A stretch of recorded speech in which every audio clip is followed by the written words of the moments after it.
pemirsa Kisentani yang selalu sehat, dan mudah-mudahan pada siang hari ini dalam kondisi yang ceria, dan insya Allah mudah-mudahan Allah akan merahmati dan membalikkan bagi para pemirsa Kisentani yang kebetulan bisa melihat pada konten yang nanti kami akan adakan sebuah konten obrolan ringan.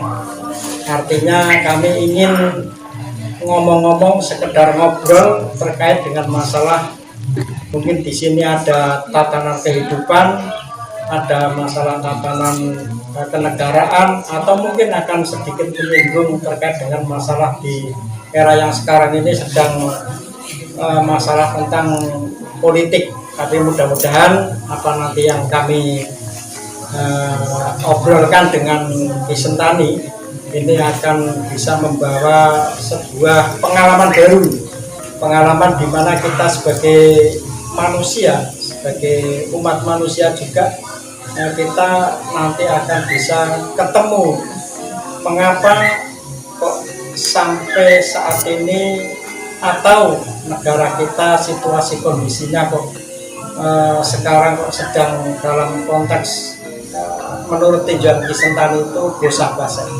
Nah, ini mudah-mudahan apa nanti yang kita bicarakan bersama Kisentani dengan obrolan ringan ini nanti akan bisa minimal membawa manfaat bagi kita sendiri, bagi keluarga kita, bagi keluarga dan masyarakat di lingkungan kita, khususnya untuk pribadinya kita masing-masing.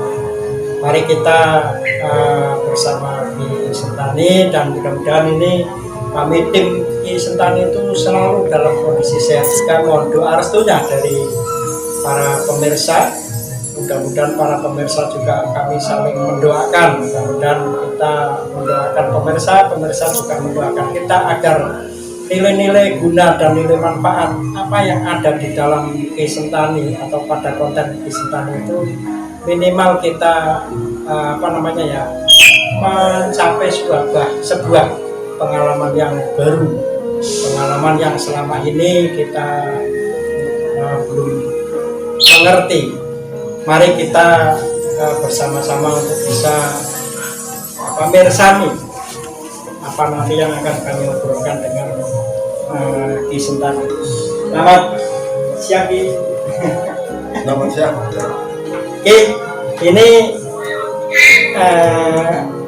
kami dari tim Kisentani itu menginginkan sebuah obrolan ringan, Ki. Tidak seperti konten-konten kemarin kan kami mencoba di alam bebas. Nah, ini kami karena obrolan untuk tempat duduk dan ukur rampe ala kadarnya ini mudah-mudahan bisa membawa keberkahan bagi kita semua. Walaupun kita saat ini memang perlu belajar lebih jauh, belajar lebih mendalam dari apa yang sudah diberikan pada kami di tim Kisentani tentang ajaran-ajaran yang selama ini telah disampaikan pada tim kami. Kami juga terima kasih masyarakat juga, termasuk komentatornya juga luar biasa. Mudah-mudahan mereka yang berkomen ini sesuai dengan aturan-aturan yang ada di konten itu. Yang mudah-mudahan syukur-syukur kok ada komen yang mengkritik tapi membangun, karena kita tanpa dikritik kita tidak bisa mencapai sesuatu yang baik lah menurut secara umumnya. Nah, kami tim Kisentani saat ini dan juga apa nanti yang kita obrolkan bersama-sama itu sekali lagi itu minimal ada nilai guna. Gini setelah saya pelajari dari konten pertama sampai dengan konten terakhir itu kan mungkin nanti tim Kisentani itu nanti ada yang mau diusulkan juga, seperti apa langkah kita dan lain sebagainya, agar para pemirsa juga puas, kalau puas sekali sih mungkin tidak, tapi ya minimal itu ada kepuasan secara pribadi masing-masing. Karena gini ini kan kami kadang masalah-masalah yang terkait dengan kehidupan gitu, kehidupan tidak secara sosial, tidak secara politik, tidak secara hukum, tidak secara pertahanan juga nih, mungkin secara kenegaraan juga kita kadang melihat secara kenegaraan juga ikut bangga dengan kesuksesan. Mungkin alhamdulillah baru-baru kemarin itu ada U22 yang bisa mencapai prestasi di persepak bolaan. Mudah-mudahan gambaran prestasi-prestasi yang ada di persepak bolaan itu juga akan meningkat pada prestasi-prestasi yang lain, baik di politiknya, baik di negaranya, dan total itu tentang begini. Ini saya minta bisa juga memberikan sesuatu pada tim kami. Sebenarnya gini ya, semua itu ada perjalanan. Negara awak ini, negara kita kok seperti ini? Yo, dari perjalanan. Negara saya kok bisa dimakmur ya karena perjalanan, Proses ya. iya perjalanan. Jadi perjalanan itu ada dua, perjalanan yang benar dan perjalanan yang salah. Nah kalau kita itu awalnya masuk ke perjalanan yang salah, ya pada akhirnya seperti ini. Nanti karena diawali dengan kesalahan dalam perjalanan Ya seperti itu. Kalau kita itu masuk ke lubang jalan yang benar, ya seperti ini. Nah, urip ono lubang jalan itu dua, lubang kebenaran, lubang kesalahan. Tinggal awalnya kita masuk, di lubang yang mana, nanti hasilnya bagaimana? Nah, maka kita perlu pencernaan. Nah, negara kita biar bisa maju, biar adil, biar makmur, tentunya para pejabat-pejabat tinggi negara itu harus tahu mana hak dan kewajiban. Seperti itu. Sabiki. Ya, mantap. Hak itu sifatnya bagaimana, kewajiban sifatnya bagaimana.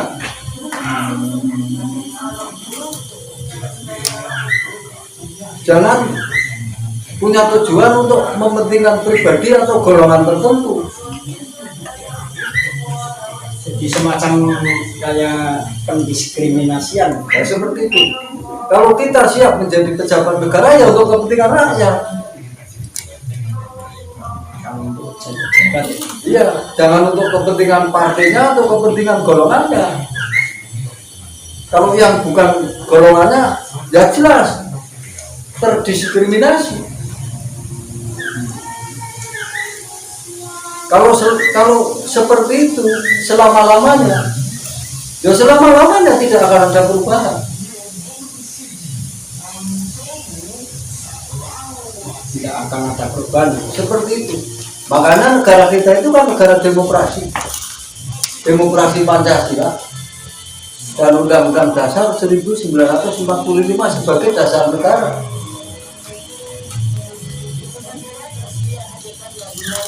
Apa fungsi daripada Pancasila?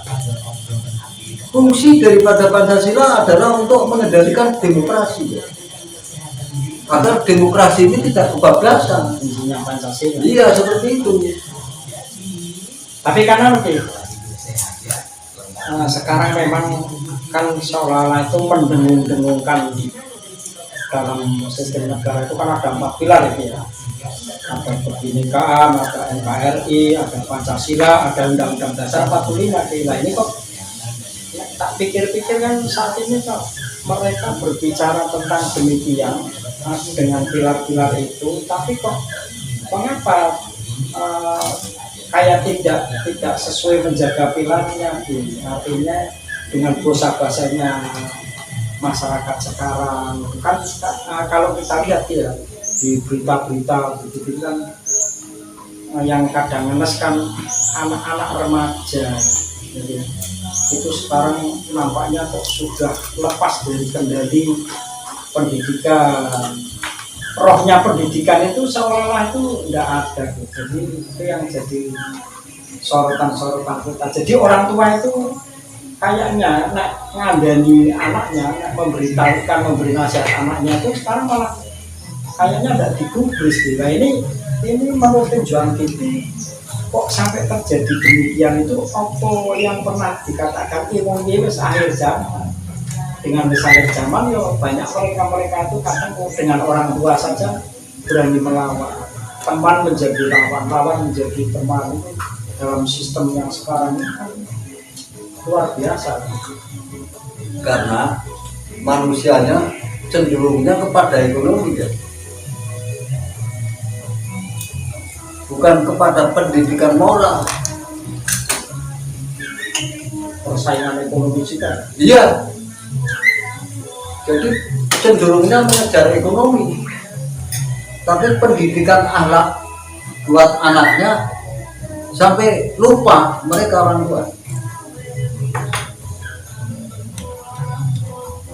Padahal sesungguhnya yang lebih penting itu pendidikan akhlak. Itu sebagai dasar gitu. Dasar itu, fondasi. Nanti kalau pendidikan akhlak itu sudah tertanam kepada anak-anak mereka, dengan sendirinya anak mereka kalau sudah akhir dewasa, ya akhlaknya bagus. Nanti kalau mereka di kelak akhir kemudian menjadi pejabat, ya akan menjadi pejabat yang bagus, yang amanah.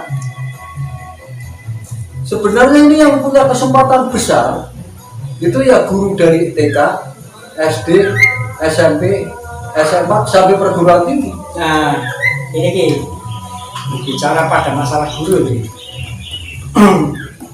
Saya amati itu tidak di guru tingkat PAUD yang setara dengan TK juga, SD ya, di SD mungkin juga ada MI, ada SMP setara juga dengan MTS, ada MAN yang setara juga dengan SMA, ya ada SMK juga ya.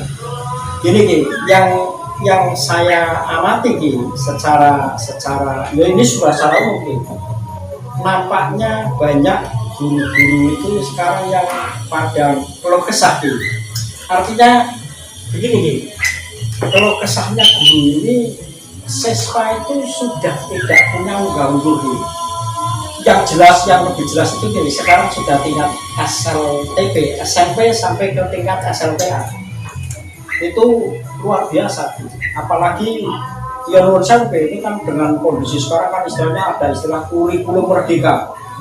Jadi itu nampaknya sebuah kemerdekaan bagi siswa, tapi kalau saya amati rohnya pendidikan itu seperti terlupakan. Contoh guru kalau ngajar di kelas itu siswa di depan atau di atas mejanya ya ada minuman apa ya dibiarkan. Ini kan hal-hal yang sehingga sebenarnya kami itu miris sebenarnya.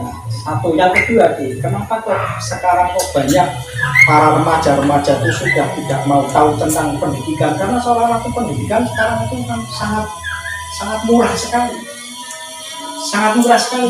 Nih begini kenapa saya katakan pendidikan kok sangat murah?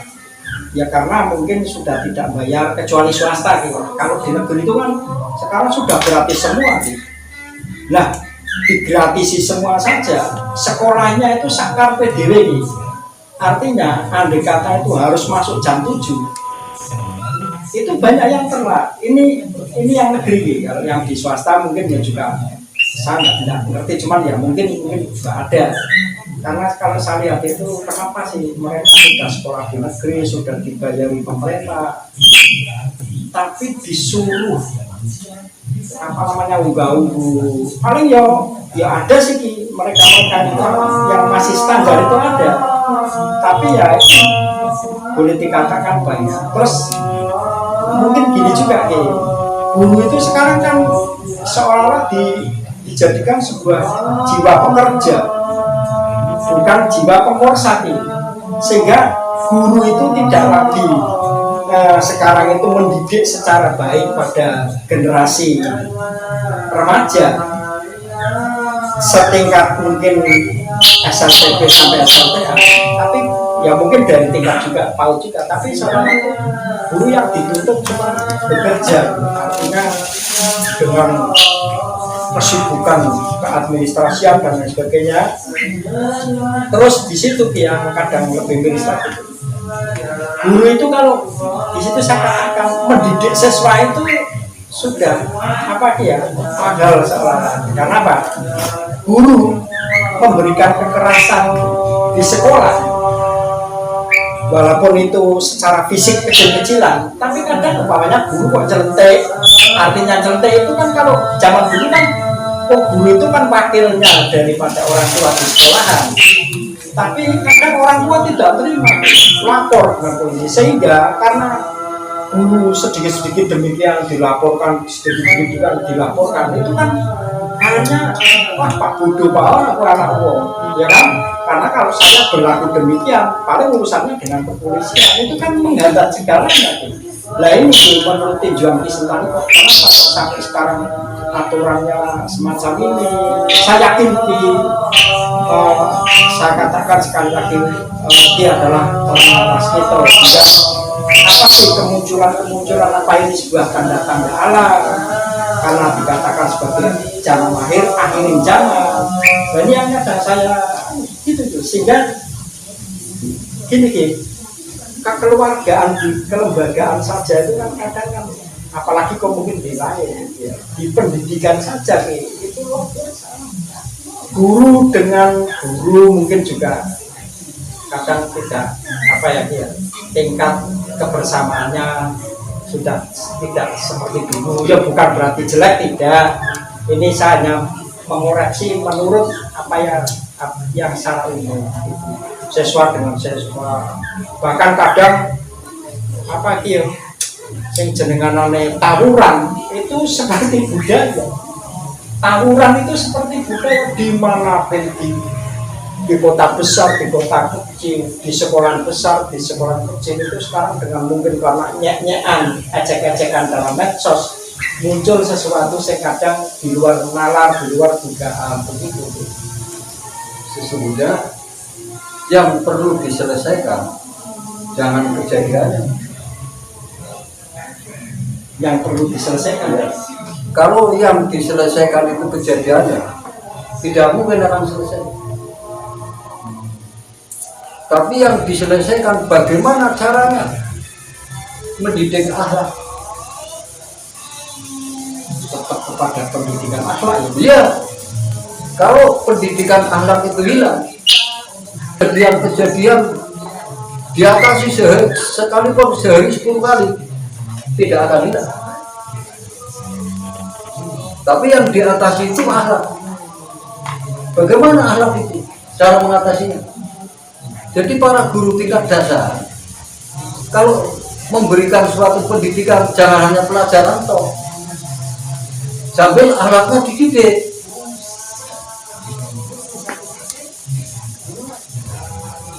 Sedikit demi sedikit, walaupun itu tidak diwajibkan di luar daripada kewajiban pelajaran, tapi itu perlu ditanamkan pendidikan akhlak. Dong, jangan seperti itu nggak baik. Dong, jangan seperti itu, bahasanya itu nggak baik. Ya tidak di SD toh, di pondok-pondok pun mestinya seperti itu. Nah ini kan gini. Yang jadi masalah kan sekarang apalagi sekolah secara umum, yang di situ terbalut oleh kelembagaan pondok-pondok saja kan, seperti kasus-kasus kemarin kan itu yang menjadikan kadang akhirnya kan secara umum itu kan niru enggak sangat pondok demikian kok. Nah ini yang jadi kadang jadi masalah kan begini. akhlak kok. Iya.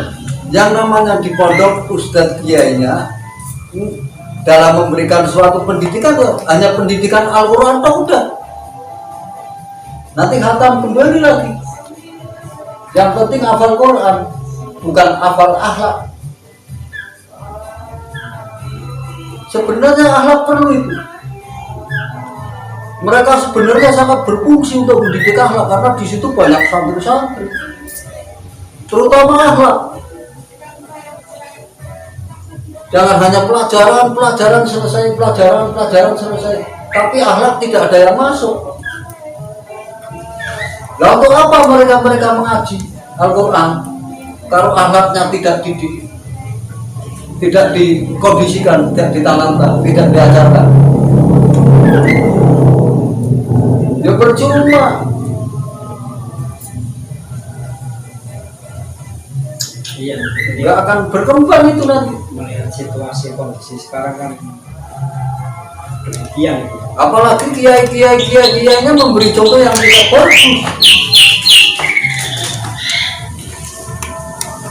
Nah, itu secara tidak langsung kan mendidik. Sampai kejadian sama santri-santrinya, santriwatinya. Itu secara tidak langsung kan mendidik itu. Jangan lupa itu. Pendidikan akhlak. Jangan lupa. Sopan santun. Unggah-ungguh tepos liro. Biar mereka bisa menghargai sesama. Dengan orang tua unggah-ungguhnya bagaimana? Yang lebih tua bagaimana? Dengan orang tua ibu bapaknya bagaimana? Jadi kiainya jangan takut.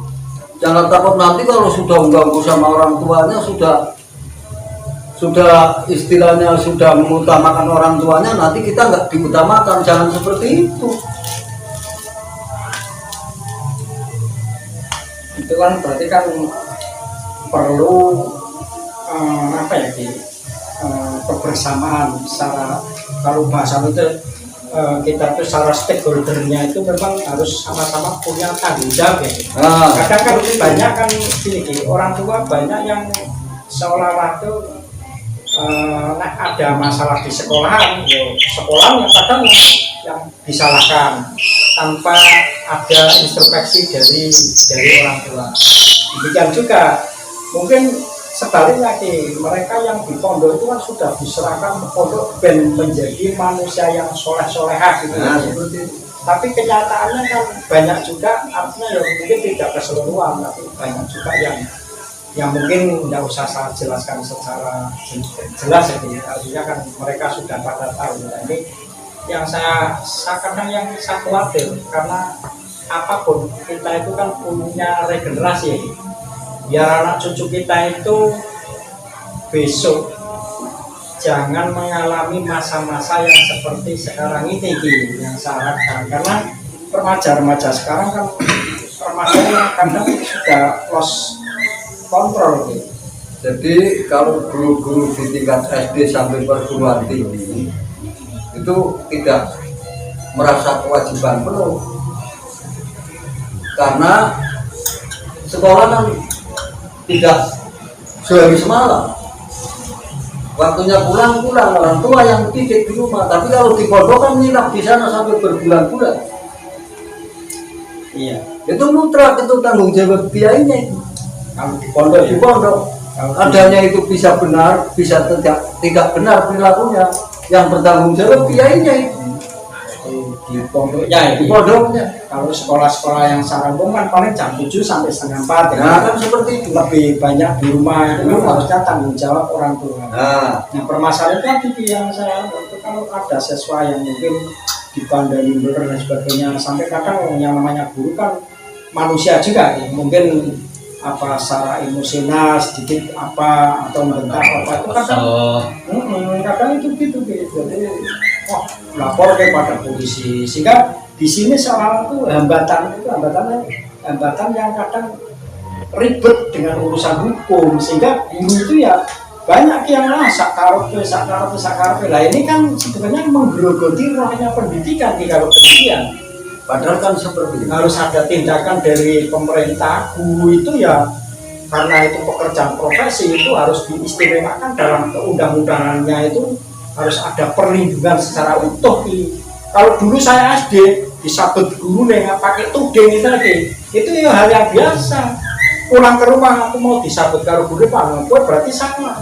Itu berarti kan sekarang kan enggak. Iya Mas. Sekarang kan Padahal tingkat kadar kebandelan manusia itu berbeda-beda. Tingkat kebandelan anak-anak itu berbeda-beda. Ada yang dibentak takut, ada yang ditempeleng jerengnya ada. Jadi punya ketingkatan sendiri-sendiri. Yang dibentak takut ada banyak.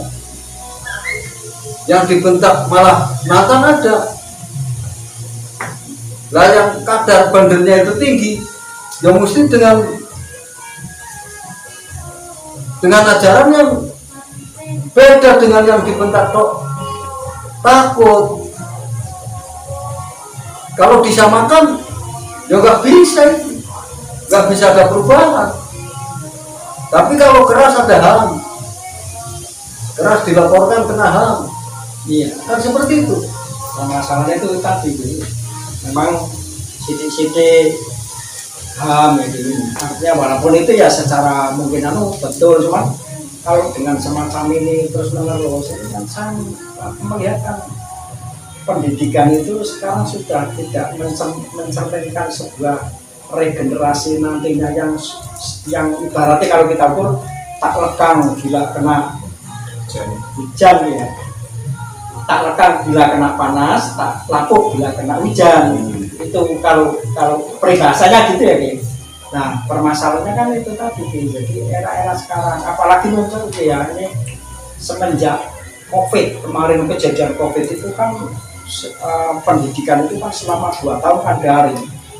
Itu betul-betul sudah keluar dari rohnya pendidikan, liar, anak-anak itu liar. Ya jelas. Liar, ya mudah-mudahan itu si periode itu ya, setiap generasi ada masanya, setiap masa ada generasinya. Mudah-mudahan ya sudah masa itu regenerasinya itu, dan mudah-mudahan mereka juga nanti dengan sendirinya mendapatkan petunjuk, ya, terus kembali netral, tawar lagi lah, tawar dalam arti kembali ke masalah-masalah yang benar. Kan sekarang pun ya Mas, artinya masalah yang terkait dengan kadang saya miris, tapi melihat dunia pendidikan itu sangat miris. Walaupun ya ada yang memang betul-betul kualitas keluarga. Makanya kan sekarang kan kalau saya lihat dia itu kan kembalinya ke kualitas keluarga. Kalau keluarganya tuh dalam arti kualitas keluarga itu bukan berkualitas punya materi itu enggak nih, tapi berkualitas secara keimanan mental ya. Makanya tadi Ki mengatakan kan kadang kan dibentak wis wedi, pakai gelagat saja takut ada, tapi kadang ada yang ditempong pun malah ngelawan kan gitu. Jadi kadar kebandelan anak itu sendiri tidak sama itu. Padahal guru menyentil murid tujuannya kan bukan menganiaya, Bukan. tujuannya kan biar anak itu takut. Kalau anak itu takut, apa kata guru pasti nurut. Seperti orang tua mengajar anak bukan agar anak itu jatuh sakit, bukan, biar takut dengan orang tua, apa yang dikatakan orang tua bisa nurut. Tapi kalau menyentil anaknya sendiri atau mukul anak sendiri kena HAM, ya anak itu liar, nggak tahu kesalahan, akhirnya nggak tahu kesalahan. Sakar begini. Nah seperti itu. Kenapa seorang ayah keras kepada anak, biar anak itu jangan melanggar HAM, akhirnya biar jangan melanggar HAM. Tapi malah ini dilarang oleh HAM. Apa mungkin seorang ayah itu mendidik anak, mengajar anak biar anak itu mati kan nggak mungkin. Biar anak itu takut kepada orang tua, biar hormat kepada orang tua. Kalau anak itu sudah takut kepada orang tua, sudah hormat kepada orang tua, apa yang diperintahkan orang tua mau. Tidak ada orang tua menyuruh anak untuk salah, nggak ada itu. Tapi kalau menyetel anak atau menempeleng anak, ada bekas tempelengannya, dilaporkan kena HAM. Padahal orang tua mendidik anak biar kelak akhirnya tidak melanggar HAM. Tahu saling menghormati sesama. Jadi HAM ini harus tahu itu, harus tahu konteksnya, harus tahu. Jangan terus karena ini petugas HAM, apapun yang dilakukan melanggar HAM. Umi kan termasuk di Komisi Perlindungan Anak itu kan harus juga objektif ya Ki ya. Seperti itu. Nah gini kadang gini ya ini maaf saja. Jadi dulu itu kan sering di sekolah, terutama di sekolah itu kan ada istilah secara umum juga tuh kenakalan remaja. Saya kadang juga berpikir kok selalu yang di sorot kenakalan remaja, kenakalan orang tua tidak disorot.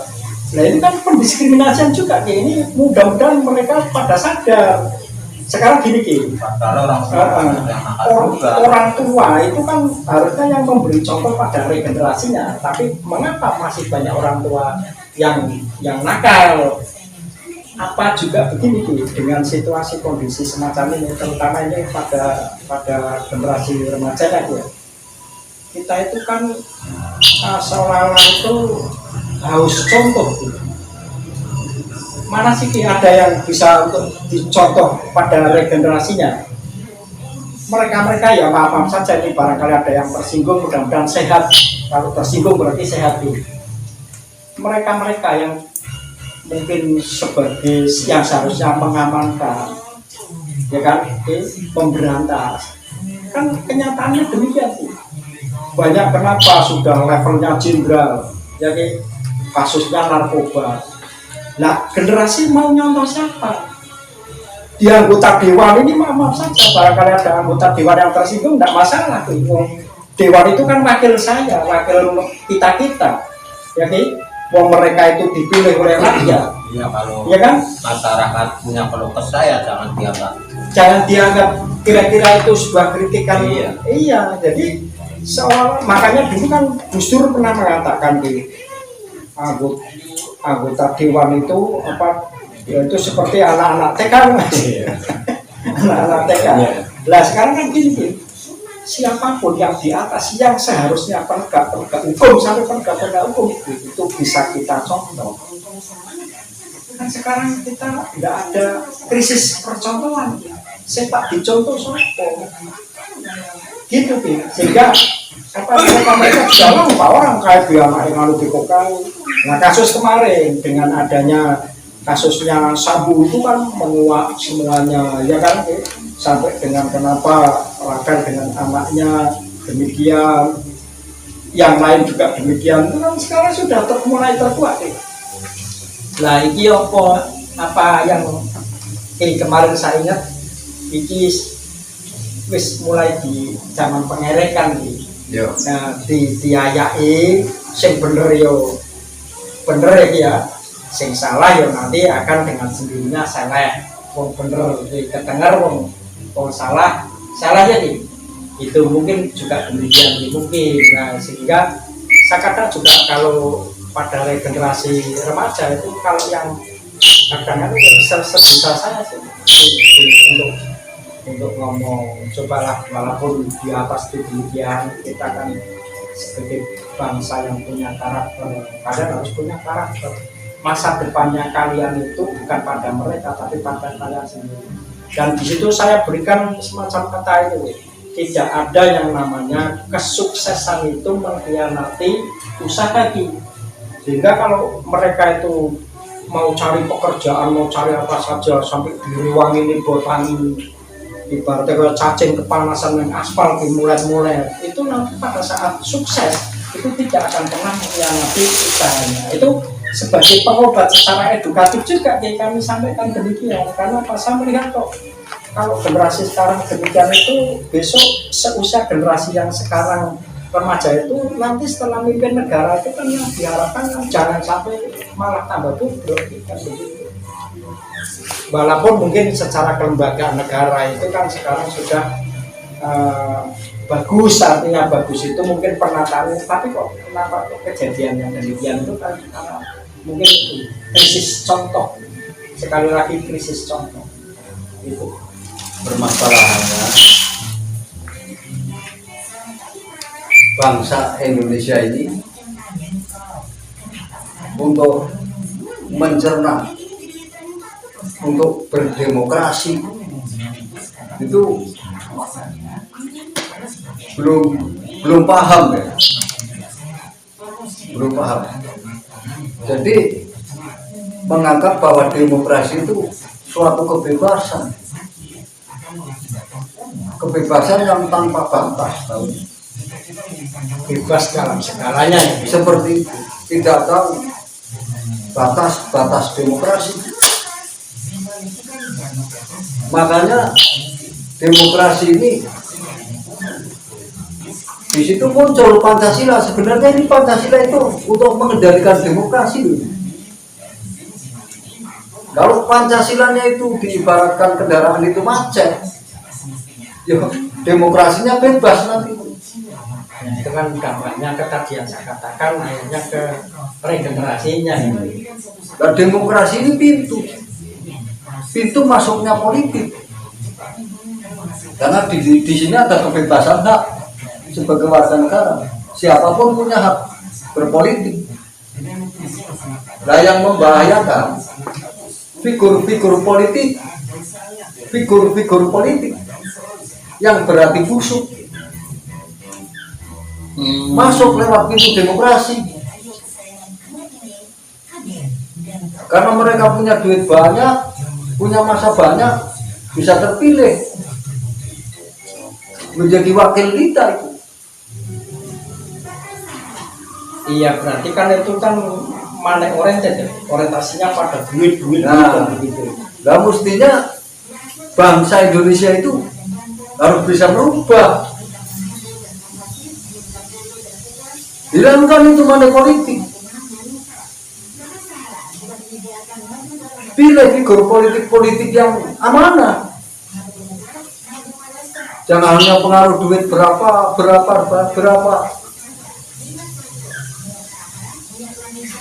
Taruh dapat duit 100-200, paling saya gunakan untuk kebutuhan paling 2 hari.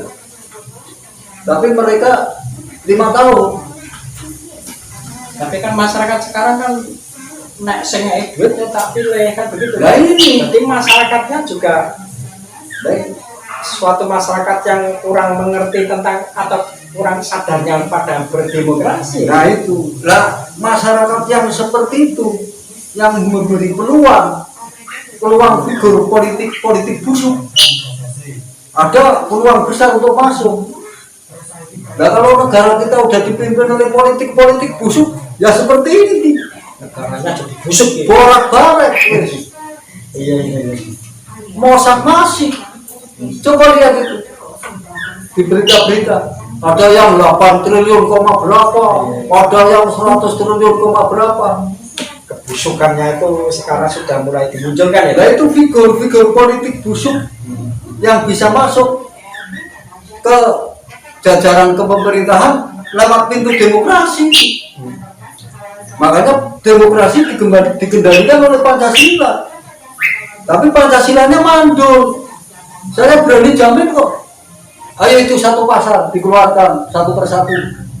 Baca Pancasila dari sila pertama sampai sila kelima. Mungkin tidak ada 10 orang yang bisa. Kita merdeka sudah hampir 80 tahun loh. Undang-Undang Dasar 1945 dan demokrasi Pancasila sebagai dasar negara. Kalau tidak percaya buktikan. Banyak enggak yang tahu tentang Pancasila dari sila pertama sampai sila kelima? Di kita tadi yang dari awal Ki, 4 pilarnya itu seolah itu dijadikan sebuah alat. Yang namanya alat itu setelah digunakan kan kadang kan ditaruhnya sak carpe diem semaunya. Ya itu Ki, nuwun sewu obrolan ini sementara obrolan ringan sampai di sini dulu Ki. Moga-moga atau mudah-mudahan para pemirsa Kisentani bukan masalah tadi apa namanya ya, kita ngoreksi pada ya kita sih tetap ngoreksi ya. Tapi mudah-mudahan para pemirsa Kisentani ini mengerti apa tujuan dari Patagan itu, walaupun itu sekelumit tapi akan menjadi ilmu yang tertanam dalam sanubari kita gitu. Matur nuwun para tim Kisentani. Mudah-mudahan saat ini kita selalu dalam kondisi sehat selamanya, mudah-mudahan dirahmati Allah dan insya Allah suatu saat nanti kita ingin ngobrol-ngobrol yang semacam ini untuk biar apa ya setidaknya kita ikut bangun moral ikut Memberikan suatu pendidikan dengan penonton. Dan bisa berdemokrasi yang sehat ya, yang sehat, tidak yang busuk seperti itu. Terus itu ya, ngapurane sentani sentani ampun. Terima kasih. Assalamualaikum. Waalaikumsalam.